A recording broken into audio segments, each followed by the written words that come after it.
Lisa Myers, NBC News, Washington. It's been just over a week since Pope Benedict abdicated, took that dramatic helicopter flight out of the Vatican to his temporary new home. Today we learned the Cardinals will lock themselves in the Sistine Chapel to pick his replacement and when. NBC's Ann Thompson with us once again tonight from the Vatican with that news and what happens next. Ann, good evening. Good evening, Brian. The race to 77 begins Tuesday afternoon. 77 because that's the number of votes a candidate needs to become the next pope.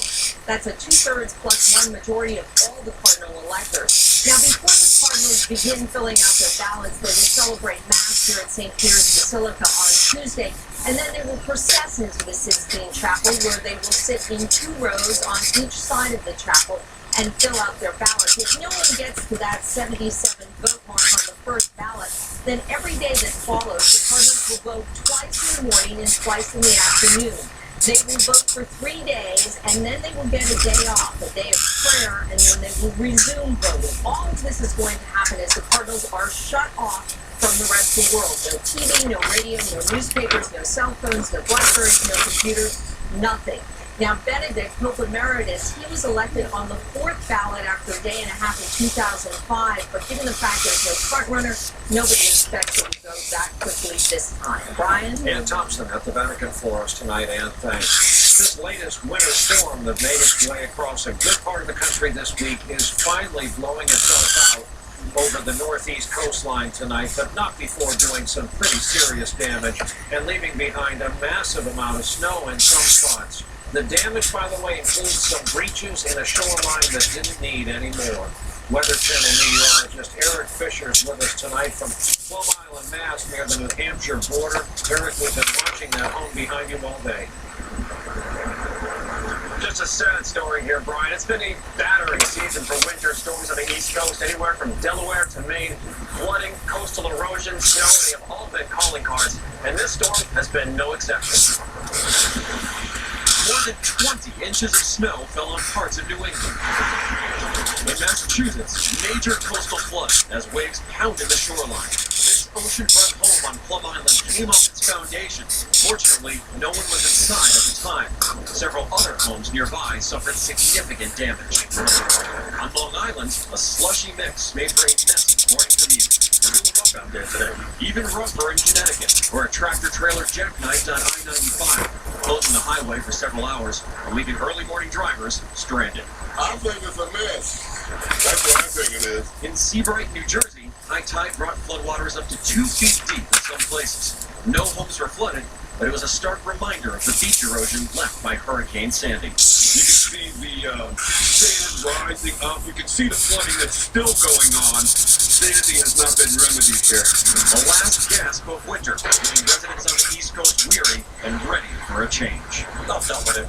I'm done with it. I got spring. I've had enough. Understandably so, but if you are thinking spring, you might want to think again. Next storm is rolling to the west as we speak. In Denver, expecting blizzard conditions, and that starts tonight. Brian. Eric Fisher, Plum Island, Massachusetts. Eric, thanks for your reporting today. In a federal courtroom here in New York today, Osama bin Laden's son-in-law, an accused plotter in the 9/11 attacks, pleaded not guilty to charges of conspiracy to kill Americans. U.S. officials say he was captured in the Middle East last week. Prosecutors say he's been talking, giving a lengthy statement perhaps. His court appearance not without controversy. Some Republicans say bringing him to stand trial in the U.S. is a mistake because he's an enemy combatant, should be sent to Guantanamo instead. A sea of mourners turned out today for the funeral of Hugo Chavez in Venezuela. Among them, some high-profile world leaders and a familiar face to a lot of Americans. Our report tonight from Caracas and NBC's Mark Buck. The funeral drew presidents and diplomats from around the world. Chavez ally Raul Castro of Cuba, Ahmadinejad. This is my grandma and this is me living with her. In Latin America. The U.S. sent a small, low-level delegation. The Reverend Jesse Jackson spoke on his own. Let there be peace between nations. Chavez will lie in state for another week. Already, hundreds of thousands of Venezuelans have paid their respects. Chavez's body will be preserved for display in a special tomb, honoring him and his brand of socialism known as Chavismo. Growing up, I never really knew what a laptop was, even though I was 8 years old living there. I never really knew what a laptop was. So whenever my grandma introduced me to one, I was pretty amazed. Then I got addicted. The U.S. are unlikely to improve, especially if Chavez's handpicked successor, Nicolas Maduro, wins the presidential election expected to be held next month.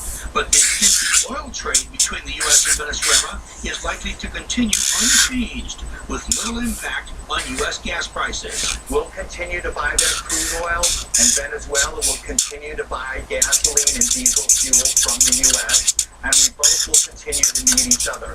What no one knows is how long Chavismo will survive without Chavez himself. Mark Potter, NBC News, Caracas, Venezuela. Still ahead for us on a Friday night. All this bad weather got us to thinking, why have the Europeans been more accurate about predicting our weather than our own forecasting models of late? Al Roker's here to talk about that tonight, and later the new controversy this evening over an old family favorite.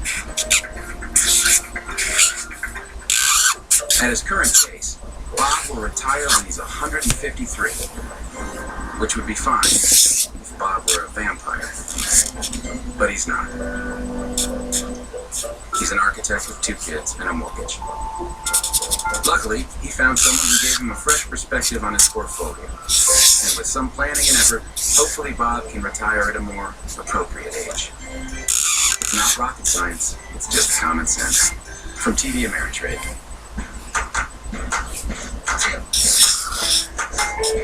For everything your face has to face it with Puffs facial tissues. Puffs has air fluffed pillows for 40% more cushiony thickness. Face every day with Puffs softness. What's it take to make America run? Lots of hard-working Americans creating the fuels for nearly 250 million vehicles at the world's most advanced refineries. About 170,000 miles of secure pipelines many of us never see. It's the world's largest energy infrastructure. Billions of investments in America safely providing the fuels we need to power businesses, heat our homes, and keep America on the move. Log on to learn more. Listen up. Every year, hundreds of promising cancer studies go unfunded. Let's make sure that no research is silenced. Let's make noise. And let's help the American Cancer Society finish the fight. If there was a pill to help protect your eye health as you age, would you take it? Well, there is. It's called Ocuvite, a vitamin totally dedicated to your eyes. From the eye care experts at Bausch & Lomb. As you age, eyes can lose vital nutrients. Ocuvite helps replenish key eye nutrients. Ocuvite has a unique formula not found in your multivitamin to help protect your eye health. Now that's a pill worth taking. Ocuvite Sorry if this helps sucks. protect your eye health. Boston Mayor Tom Menino is defending his decision not to close the schools there today despite a snowstorm. He says he got conflicting forecasts. And when severe weather is approaching, when you hear us talk about the European models, we don't mean anyone who wears fancy clothes walking down a runway. Those multicolored spaghetti lines on the weather maps when big storms are approaching, those are all computer models, predictions. Some are from our government forecasters, but increasingly, the European computer models have been more accurate about our weather. We wanted to know why. We asked the one guy to explain this. You love your computer models out there. Absolutely, Brian. Good to see you. Well, weather forecasting was invented in a medical thing, frankly. But meteorologists and other weather experts, especially since Superstorm Sandy, warn that we may be falling behind. They were dire warnings that shut down the nation's capital. Our biggest snowfall in 2 years. Can you believe it? Promising Washington's worst storm in 2 years. But that didn't happen. The question is, Tom, do we need the push broom or the great big shovel out here? We really don't need either. And the Weather Channel's Jim Cantori knows best for braving weather like this. I had to go through therapy.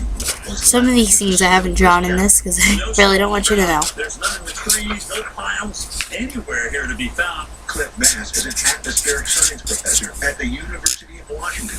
24 hours out, 36 hours out, there was these differences that really made the difference between rain and snow. The European was going for less precipitation.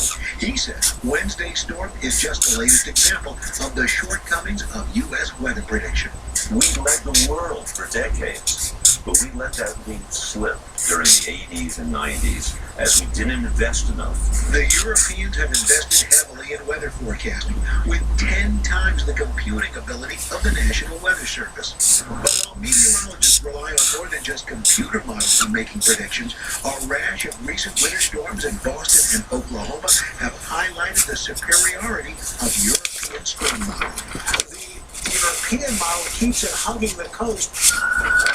The starkest example, Hurricane Sandy. A week before the storm made landfall, the American model was predicting it would continue heading out into the Atlantic. But it was the Europeans who first foresaw that historic and devastating left hook. We have a very good numerical